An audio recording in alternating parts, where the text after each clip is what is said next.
Eu quero que os irmãos abram a sua Bíblia, se assim desejar, em Lucas 22, como o pastor prefixou aí. Lucas 22, nós vamos ler do 31 ao 34. A palavra de hoje é um pouco complexa, mas eu tenho certeza que o nosso Senhor Jesus vai levar ao seu coração o que é necessário. Lucas 22, vamos ler do 31 ao 34. Então vamos lá. A palavra de Deus diz assim. Aqui é Jesus falando. Simão, Simão, eis que Satanás recebeu autorização para peneirar como trigo, para vos peneirar como trigo. Eu, entretanto, roguei por ti, para que a tua fé não se esgote. Tu, pois, quando te converteres, fortalece os teus irmãos. Mas Pedro replicou, Senhor, estou pronto para ir contigo, tanto para a prisão quanto para a morte. Contudo, predisse-lhe Jesus, asseguro-te, Pedro, que antes que o galo cante hoje, 3 vezes negarás o que me conheces. Amém? Amém. Então vamos lá. Aqui é o momento pós-Páscoa, tá? Pós a última Páscoa. Aqui também tinha tido uma conspiração já para matar Jesus, tá? Jesus e os discípulos na Páscoa. E aqui quem escreve esse evangelho chama Lucas.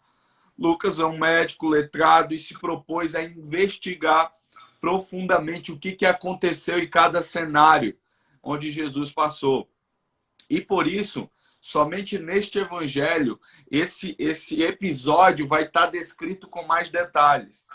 Nos outros livros, Jesus diz apenas a Pedro que ele vai traí-lo, mas não dá essa informação anterior que Satanás recebeu autorização e que ele, quando se convertesse, deveria fortalecer os irmãos. Então, nos outros evangelhos não tem essa informação, apenas em Lucas, que se propôs a investigar, estudar e colocar aqui exatamente como aconteceu, tá bom? E eu quero fazer aqui uma exposição desse texto. Esse texto tem tem enormes informações, muitas informações complexas, inclusive, ao nosso entendimento. Mas eu espero que Deus abra os nossos olhos e nos envie a mensagem que Ele quer aos nossos corações. Amém? Amém. Então, a primeira coisa que Jesus diz no versículo 31 é Simão, Simão.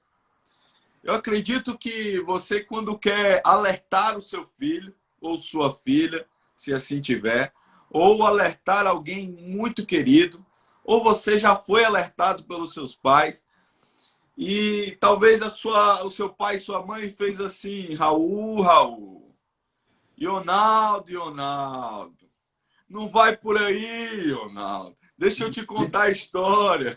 Deixa eu desenhar para ti. Deixa eu te dizer o que está acontecendo que você não está vendo. Então, Jesus, ele é esse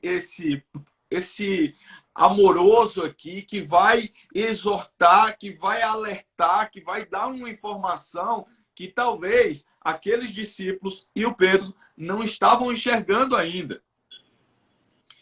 E ele diz, eis que Satanás já recebeu autorização para vos peneirar como trigo.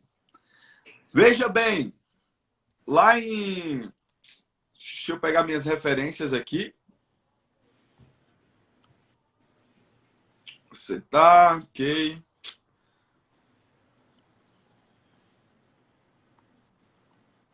Pronto, aqui.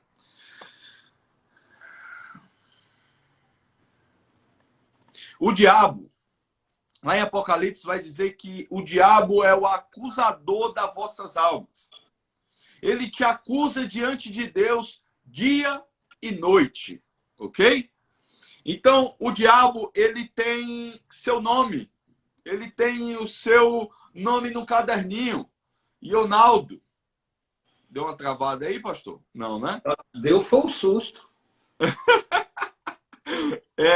Tem os nomes, Ionaldo, Raul, quem mais que está na live aí? Sara, Patrícia, Gustavo, Fernanda, Ieda. Adriana e Wagner Ayala. Os nomes estão na lista de Satanás. E todos os dias e todas as noites ele leva diante de Deus para te acusar, ok? Acusar de que você não é um servo tão servo assim, de que você não ama a Deus quanto você diz que ama. Jó, ele estava rodeado ali de proteção, rodeado de bênçãos, ele tinha tudo aquilo. Satanás vai diante de Deus e diz: tu rodeaste Jó de tudo isso, aí sim é fácil te servir. Mas tira-lhe tudo para você ver o que acontece, ele não vai blasfemar o teu nome. Então, o diabo estava sem argumentos, mas te acusando. Aliás, sem argumentos não, sem argumentos muito nobres, mas ele estava lá te acusando, cutucando ali o Senhor para que ele dê autorização para que o diabo possa chegar até você e te peneirar. Então, o que significa aqui receber essa autorização? Significa que Deus assinou um termo, e esse termo diz o que o diabo pode fazer ou não, tá? O diabo não podia tocar na vida de Jó. Confere para vocês. Exatamente. Jó foi tocado em várias áreas que a gente vai citar daqui a pouco, mas em uma área não foi tocada, que foi a vida. O dono da vida é o nosso Senhor. Então, essa área não foi tocada e ficou lá assinado no termo, tá? E o diabo foi para cima de Jó e aconteceu o que aconteceu, que a gente vai discutir mais na frente. Mas esse termo existiu, a autorização existiu, e o diabo, ele é valente, meu amigo. Ele não está com brincadeira. Ele realmente, quando recebe essa autorização, ele vai peneirar. Agora, qual é a peneira do diabo? A peneira do diabo é o seguinte, gente. Nos tempos bíblicos, existia uma peneira e existia o trigo. O trigo tinha o joio e tinha a palha. Tá? Então, eles pegavam tudo isso, jogavam dentro da peneira, ok? Jogavam tudo isso dentro da peneira e começavam a sacudir. Quando eles jogavam para cima, eles sopravam para o joio sair. E a palha, eles recolhiam com a mão. Desculpa que eu inverti a ordem. Primeiro, eles tiram a palha com a mão, ok? E depois, eles jogam para cima e sopram para o joio cair. O joio cai no chão, o que sobra? O trigo. Quem faz esse trabalho, a Bíblia utilizou essa metáfora já para dizer sobre o evangelho, tá? Então, o evangelho, sim, é dessa forma, sobra só o trigo, o joio é separado, a palha sai, mas o diabo faz diferente. Ele pega a palha e pega o joio e fica jogando para cima, de forma que a palha e o joio vai continuar esmagando o trigo, ok? Então, o diabo não sopra e nem tira com a mão como Cristo tiraria a palha da sua vista. O diabo vai jogar para cima, de forma que a palha e o joio fiquem todo em cima, para que quando ele caia, continue esmagando o trigo. Continue esmagando o trigo. Então, essa é a peneira que o diabo quer fazer com você. Quer pegar todas as suas falhas, tudo aquilo que você traz para si como glória, e vai colocar isso por cima da carne e vai esmagar o cristão que você diz que é. Vai esmagar a tua santidade, vai esmagar a tua carreira ali cristã. É isso que o diabo queria fazer com Pedro. Mas deixa eu falar para você, o diabo não pediu para massacrar Pedro, não. O diabo pediu foi a cabeça de Pedro. Preste bem atenção. O diabo também foi lá requerer a cabeça de Judas. Judas estava com Jesus, seguindo Jesus, assim como Pedro. E aí o diabo foi requerer a Judas diante de Deus. Sim ou não? Ele é o acusador das nossas almas e acusa de dia e de noite. Recebeu a autorização e aconteceu o que aconteceu. Da mesma forma, foi requerer a cabeça de Pedro. Agora, Jesus vem com a segunda parte. Eu, entretanto, roguei por ti. Olha o advogado aparecendo, ó. Olha o nosso advogado aí. Eu, entretanto, roguei por ti para que tua fé não se esgote. Por que eu falei que essa palavra é complexa? Porque a fé de Pedro ainda não era uma fé salvífica. Pedro aqui, segundo a teologia, ainda não estava convertido. Então, como havia fé nele? Então, aqui, Jesus está dizendo que ele tinha uma fé e que Jesus orou para que essa fé não se esgotasse, não cessasse e continuasse com ele até que, vai dizer aqui, ó, tu, pois, quando te converteres, fortalece os teus irmãos.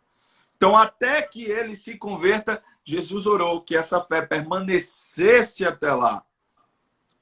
Então, a gente já sabe que aqui a gente tem um grande advogado, que é o nosso Senhor Jesus Cristo, que tomou o direito para ele pela vida de Pedro, ok? Jesus, quando morre na cruz e ressuscita, ele tem uma propriedade, a propriedade de Pedro. A propriedade de Pedro estava sobre a vida de Jesus, tá? E a sua propriedade está sobre Jesus. E, Ronaldo, você é propriedade de Cristo. Wagner, você é propriedade de Cristo. Então, Cristo agora vai pegar aquele argumento de Satanás diante de Deus, aquela autorização, e vai acrescentar alguns termos nesse contrato. Tá? E os termos estavam no louvor que a gente estava fazendo agora há pouco. Os termos todas essas coisas que tu estás pedindo, Satanás, vão cooperar para o bem do meu filho. Todas essas coisinhas aí que você está negociando, tentando pegar a cabeça do meu filho. Deixa eu colocar algumas cláusulas aqui embaixo que vão garantir que todas essas coisas cooperem para o bem do que me ama, que é o meu filho Pedro. Amém? Amém. Então, Jesus acrescentou algumas cláusulas nesse termo para que a fé de Pedro não se esgote. E isso é lindo, né, irmãos? Pensa, nós temos um advogado diante de Deus que quando o acusador chega, o promotor chega para descer o sarrafo no irmão, o advogado vai lá, ei, pode parar. Já paguei essa conta e eu vou botar cláusula nesse contrato. Vou colocar cláusula, pode deixar. Você quer mexer, você mexe. Mas você vai mexer e quando você terminar, meu amigo, eu vou ser mais que vencedor em cima de você. O meu filho vai ser mais que vencedor em cima de você. Vai ser assim que vai funcionar. Se você quer, se você não quiser, você vai procurar outra vizinhança. Amém, irmãos? Amém. Mais ou menos assim a gente imagina que aconteça, tá? Claro que a gente fez uma analogia aqui. Então, meus irmãos, agora vem uma segunda parte. Depois que Cristo roga por ele e diz, e ora profundamente para que a fé não se esgote, ele vai dizer, tu, pois, quando te converteres, fortalece os teus irmãos. Como assim Pedro não era convertido? Aí é onde vai começar a complicar para os irmãos. Preste bem atenção. Pedro participou de milagres, sim ou não? Sim. Muitos, não foram poucos. Pedro ceiou com o Senhor, sim ou não? Sim. Pedro viu Cristo transfigurado, ou não? Viu sim. Preste bem atenção. Jesus aqui está dizendo que este mesmo Pedro ainda não se converteu. Agora vai ficar um pouquinho pesado para a gente. Por quê? Vai ter um povo que vai chegar diante de Deus e vai dizer, eu curei o teu nome, eu salvei, eu fiz milagres em teu nome, eu preguei o teu nome, eu te segui. Por que eu não tenho o direito de entrar no céu? Aparta-te de mim que eu nem te conheço. Então preste bem atenção. Judas era batizado igual a Pedro. Judas foi batizado. Judas participou, foi participante de todo esse processo de milagres, de ceia, de tudo. Judas também estava lá. Agora, o fim de Judas você conhece. O fim de Pedro você também conhece. Agora, os dois estavam no mesmo circuito, na mesma corrida. A corrida da salvação, a corrida da glória de Cristo. Todos estavam no caminho. Então, veja bem, seguir a Cristo não significa ser salvo. Isso é muito importante. Seguir a Cristo, tinha uma multidão seguindo ele. E tem uma multidão hoje em dia dizendo que segue a Cristo. E tem uma multidão pregando a palavra. Mas que palavra é essa? Tem uma multidão curando. Curando em nome de quem? Tá? Então, esse processo está acontecendo diante de nossos olhos. E, às vezes, um deles ainda somos nós. Ainda. Preste bem atenção. Eu li uma pregação de um pastor americano, batista, sobre essa pregação aqui que a gente está discorrendo. E ele falou, eu fui pastor batista 3 anos, preguei todos os dias e eu não era convertido. Eu me converti 3 anos após do meu pastoreio. E eu fiquei assustado, perplexo com isso, porque imagina só a convicção que esse homem tinha de ser salvo, de estar pregando no púlpito, de estar levando a palavra de Deus e ter uma convicção de ser salvo. Eu não estou dizendo que isso é errado, pregar a palavra de Deus enquanto ainda não é salvo. Eu só estou dizendo que o exame de consciência dele apontava a salvação, mas na prática o Espírito ainda não estava pronto diante dele. E eu vou mostrar para vocês por que isso está acontecendo. E porque na Bíblia diz que Pedro ainda Pedro e os discípulos ainda não eram salvos. Em Lucas 18, 31 ao 34, diz assim: E tomando consigo os 12, disse-lhes: Eis que subindo a Jerusalém se cumprirá no Filho do Homem tudo o que os profetas foi escrito. Pois há de ser entregue aos gentios, escarnecido, injuriado e cuspido. E havendo açoitado, matarão. E ao 3º dia ressuscitará. E eles nada entendiam. Eles quem? Os discípulos. Nada disto entendiam.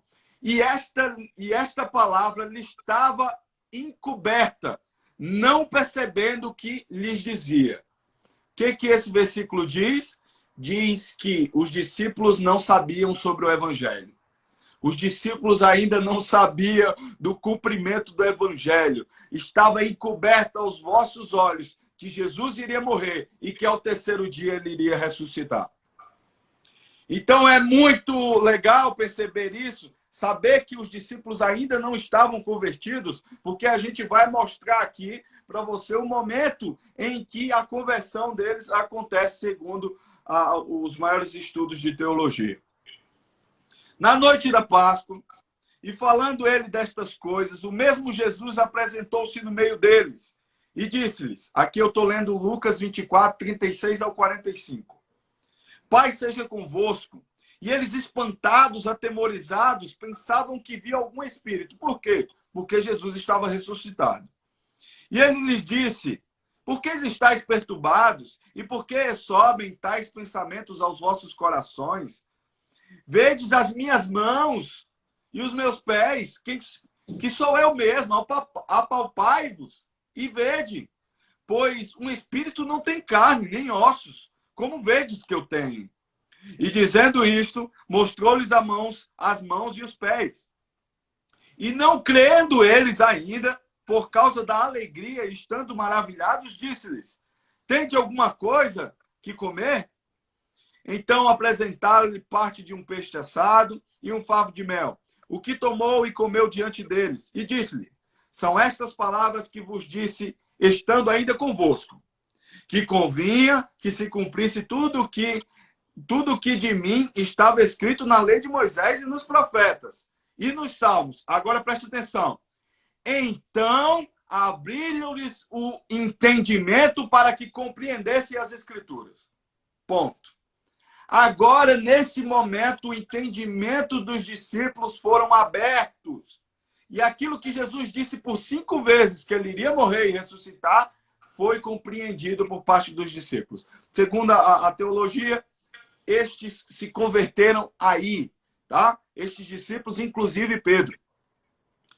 Então, existe uma prova que a gente pode fazer para saber se a gente é convertido ou não, tá?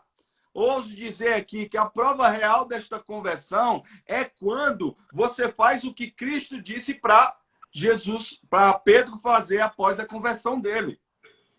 Ele disse, fortalece seus irmãos. Não foi assim, gente? Versículo 32. Quando te convertestes, 22, 32. Fortalece os teus irmãos. Então, se você não tem hoje capacidade de fortalecer o teu irmão na fé, de fortalecer o teu irmão com o alimento, de fortalecer o teu irmão com a palavra de Deus, de fortalecer o teu irmão com um abraço, com um amor de Deus, você não é ainda convertido. Uau. Isso é uma palavra muito dura, muito complexa, até para mim mesmo ouvir ela, tá? Já me corta por dentro, porque a palavra, ela tem força, e essa força deve nos constranger. Essa força deve ir direto no nosso coração e bombardear. E aí, a partir daí, a gente faz um autoexame. Saiba como está você mesmo diante dessa palavra. Não é o que o pregador falou, é o que a palavra falou ao seu coração. Meu Deus. Então, veja bem, a medida que você vai fazer com você é essa. Você fortalece os seus irmãos ao seu lado. Você tem essa capacidade, preste atenção, não é ir lá no irmão e enfraquecer mais ele. Porque diante de Deus, se você ainda não é convertido, o que você vai fazer lá é um trabalho da carne. Se Pedro começasse a fazer o que ele fez depois da conversão, nada adiantaria. Pedro estava seguindo Jesus, observando, vendo o que Jesus estava fazendo. Não era Pedro quem estava curando, era Jesus quem estava curando. Não era Pedro que estava pregando, era Jesus que estava pregando. Então, essa pregação, essa cura, essa ajuda, esse apoio, só depois da conversão, segundo o que a Bíblia nos diz. Quando te converteres, e aqui Jesus foi profeta na vida de Pedro, né? Ele disse quando, ou seja, vai acontecer. Ele não disse se acontecer. Ele disse quando acontecer, aí, meu amigo, tu vai lá e começa a fortalecer os seus irmãos. Amém. Amém? Então, no 33, Pedro agora vai replicar. Senhor, mas rapaz, eu estou aqui andando contigo. Eu estou vendo a obra que tu está fazendo. Eu vou contigo até a morte. Olha a convicção de Pedro. Eu estou dizendo para você que Pedro falou isso de sinceridade, de autenticidade. Ele realmente acreditava que ele poderia sacrificar-se até a morte por Jesus. Pedro não estava de brincadeira aí, gente. Ele não estava sendo otimista. A carne dele queimava e dizia, sabe? A alma dele queimava e dizia, eu vou até a morte. Essa convicção de Pedro era uma convicção sem fé, meu amigo. Era uma convicção sem o espírito estar pronto. Era uma convicção que estava indo mais para a autossuficiência. Agora, Satanás tem um termo com Jesus, com Deus. Você lembra disso? Qual era o termo? Eu vou pegar esse joio, eu vou pegar essa palha e vou esmagar o trigo. Tudo certo aí, pastor? Tudo, só estou cumprimentando quem vai chegando aqui. Vou pegar na palha, vou pegar o joio e vou esmagar o trigo. Agora, cadê o joio e a palha de Pedro? Pedro disse que, segundo ele conseguiria, com suas forças, ir até o fim. Então o diabo pega essa autossuficiência de Pedro, esse negócio de dizer que se garante e esmaga ele. Puf! 3 vezes Pedro nega a Cristo. Deixa eu falar para você, irmão. Pedro, ele não gostou de ter negado a Pedro, não. A Jesus, não. Pedro não gostou de ter negado a Jesus. A Bíblia relata que Pedro chorou amargamente. Eita. Amargamente. Aquela autossuficiência de Pedro foi esmagada, detonada, destruída. Ele dizia que se garantia, mas não deu certo. Ele foi esmagado por Satanás. Satanás pressionou, peneirou ele, até que ele negasse a Cristo por 3 vezes. Por muito menos, Judas foi lá e se enforcou, tá? Por muito menos, Judas foi lá e se enforcou. Lembre-se que Jesus rogou por Pedro. Tá? Lembre-se muito bem, porque Judas também traiu a Pedro. Só que o endereço de Judas foi pegar lá e ir se enforcar. Quando ele se viu amargamente traindo a Jesus, ele disse, eu não mereço viver, eu vou morrer. Satanás implantou todo o processo diante de Judas. Mas, diante de Pedro, Satanás não concluiu o processo dele. Por quê? Porque Jesus colocou cláusulas ali. E essas cláusulas defendiam que Pedro iria se converter e servir a Cristo. Amém. Mas essa traição traz amargura para Pedro, traz sofrimento, traz vergonha, traz esmagamento da carne. E Pedro começa a mortificar a sua carne ali. Preste atenção, o processo da conversão de Pedro. Para que Jesus faça com que você nasça de novo, essa carne aí precisa ser morta. Morta. Então, agora, os termos que estavam neste contrato era que Pedro iria ter uma morte, mas a morte de si mesmo, do ego dele, da autossuficiência dele, do eu dele, para que ele se convertesse a Cristo, para que ele saísse de si e fosse para Cristo. Essa é a verdadeira conversão. Essa é a verdadeira... Esse é o verdadeiro caminho. Quando você sai de si para Cristo. E esse termo conversão aqui está em voltar para mim, sabe? Voltar para mim, se voltar para mim, porque aqui você está voltado para si ainda. Então isso é muito forte. Pedro, então, vai ficar amargurado até a ressurreição de Cristo. Preste bem atenção, meu irmão. O Pedro, traiu a Jesus com quem ele andava lado a lado. Se você trair um amigo seu, você já fica chateado. Você já ficaria amargurado. Já ficaria triste. Imagine o Salvador que está ali na sua frente. Meu Deus. O mestre dos mestres. E deixa eu te falar, no momento que Pedro traiu, Jesus ainda dá uma olhada dentro do olho dele. Jesus ainda dá uma olhada e confirma, faz um contato visual com Pedro e disse, olha, eu te avisei. Mas eu estou aqui, ó, eu te avisei.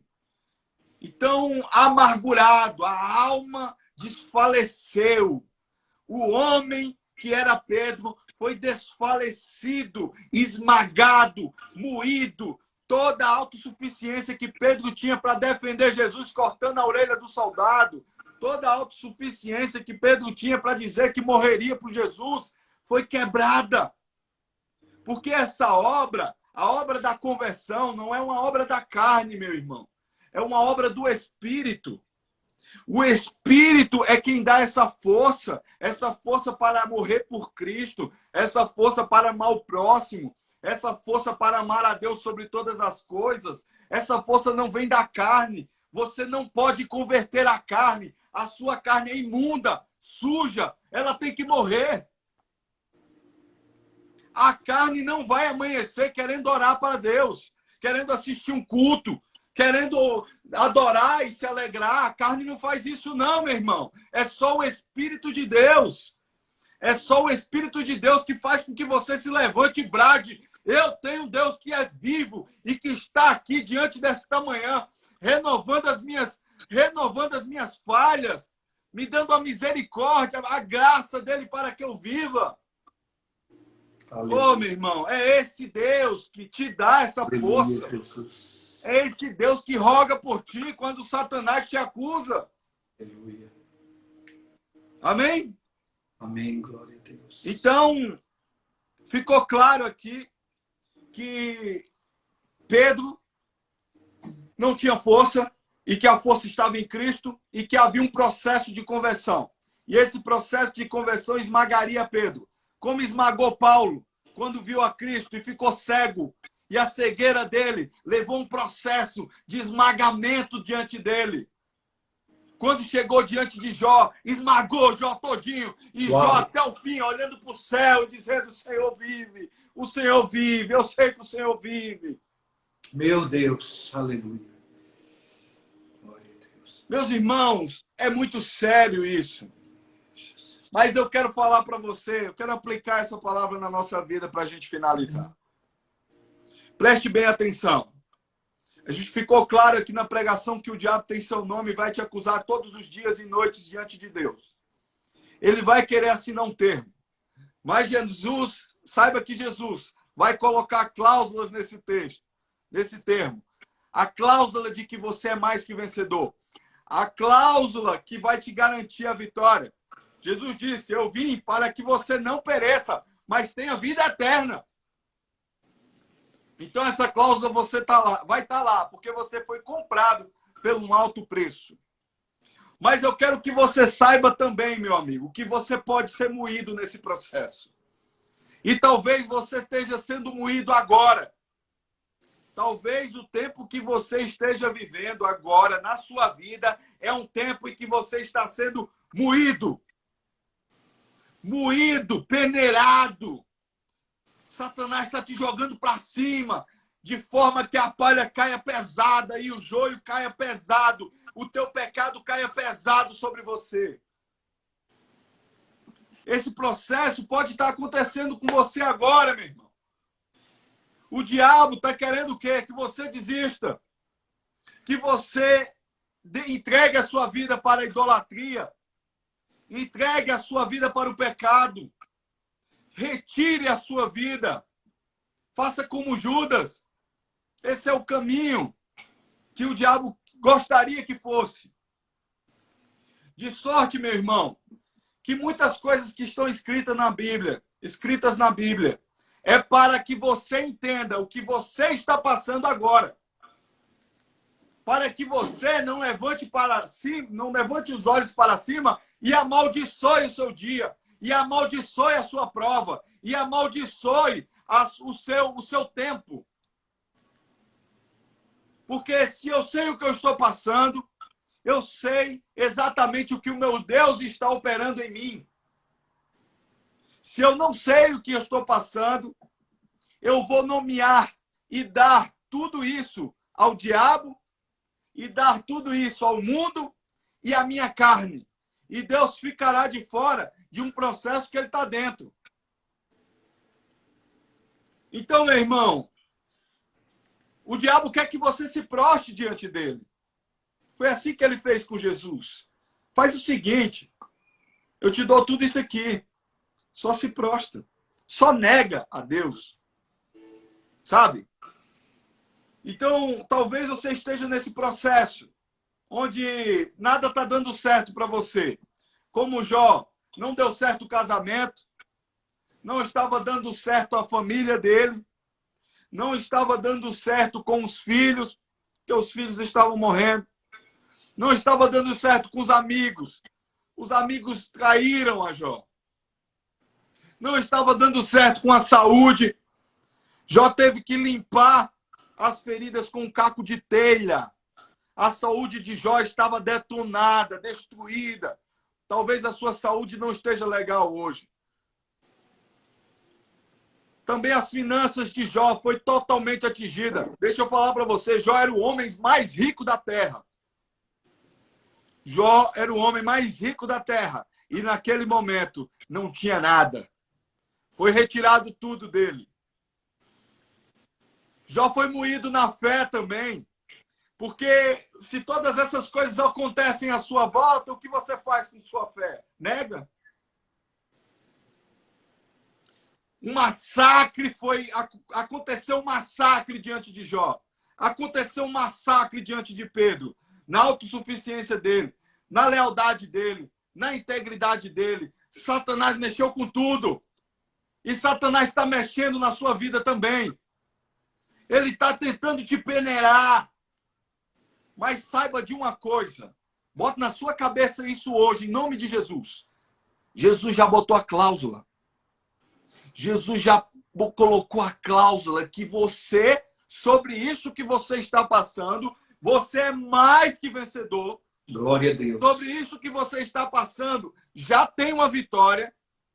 E essa vitória vai ser tão soberana sobre essa negação, Pedro, que na primeira pregação você vai pregar e 3.000 almas vão se converter diante dos seus olhos. 3.000 homens de uma vez só diante dos seus olhos. E aquela vez que você me negou vai ser esquecida. Por que vai ser esquecida? Porque você vai ver a maravilha que eu vou operar em você. Aleluia. Que eu vou operar através da sua vida. Amém. Então tome posse, meu irmão. Tome posse que essa peneira tem fim. Que ela vai acabar, que ela vai cessar. E que você do outro lado vai estar gritando glória. Glória, Senhor. Glória ao meu Deus, porque Ele me fez mais que vencedor. Amém? Amém. Então, esse processo, irmão, é dolorido. Esse processo é doído. Sim, não estou dizendo que não é.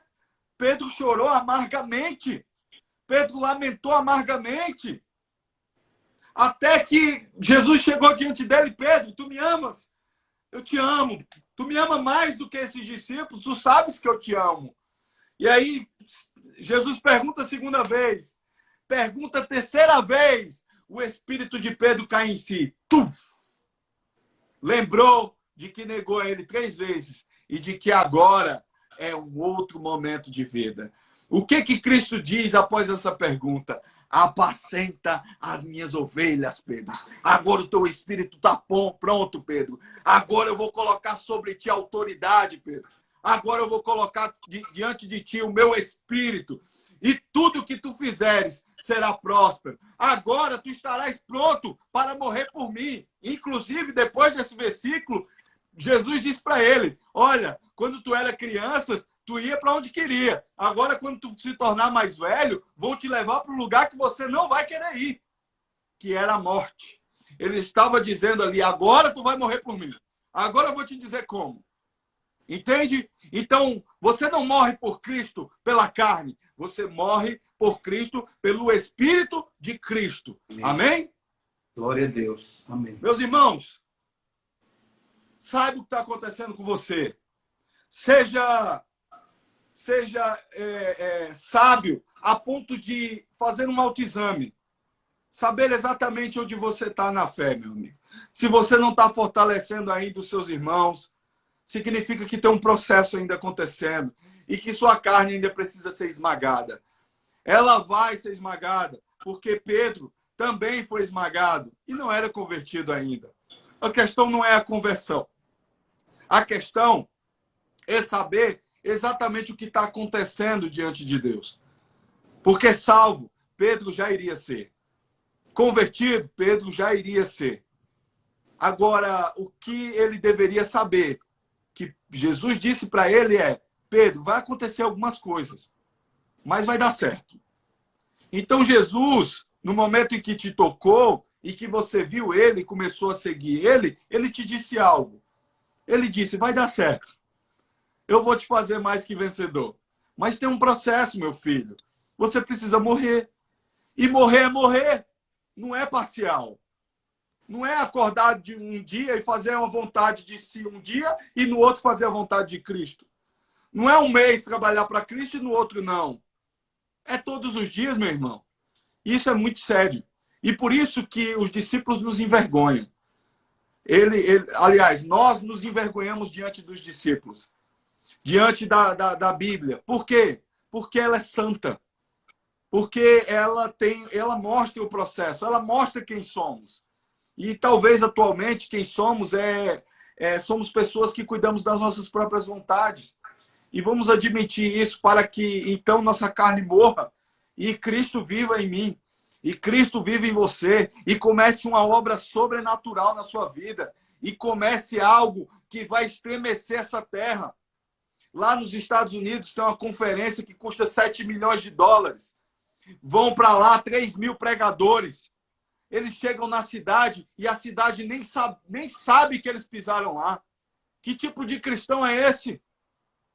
Antigamente, um cristão entrava dentro da cidade, sacudia a cidade todinha, estremecia. Ó lá o profeta de Deus, ó lá o homem de Deus, ó lá, ó, tá tudo sacudido aqui dentro. Pelo amor de Deus, o inferno tá abalado. O homem converteu 3 mil almas só na pregação dele, pelo amor de Deus. Amém. Agora vai ter uma conferência com 3 mil pregadores e a cidade não sabe nem que eles estavam lá. Amém. Amém? Amém. Que você seja fortalecido por Cristo nesse entendimento. Em nome de Jesus. Amém. Gratidão, pastor. Amém.